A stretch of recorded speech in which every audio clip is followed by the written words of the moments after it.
পাও তরমুজ করে কাকা তরমুজ কত করে টাকা দাম চাবো 65, নিতে পারে 60 টাকা মতো করা যাবে টাকা কেজি? তরমুজ কেজি বেচা এখনো? হ্যাঁ বাবা কেজি। আবার আগে তো পিস করে বেচা হতো না আঙ্কেল? আমরা বেচবো 2 একদিন পরে। 2 একদিন পরে নিয়ত করে আছেন বাড়িতে?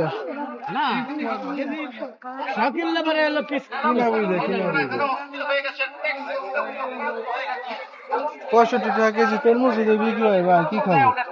কি আর করবো? টাকা শুরু হয়েছে টাকা নিয়ে 30 টাকা থেকে এখন না খালি 60 টাকা ওরে বুঝাই দিই। মনে করো এক সাইডে আসলাম, এক সাইড তরমুজটা তোমার কাছে আমি 550 টাকা দাম ছিলাম। হ্যাঁ আমার 500 টাকা বেচতে হবে, আর কেজি নিলে তুমি আরো 20 টাকা 30 টাকা তোমার আরো কম হবে। কম হইলে ভালো।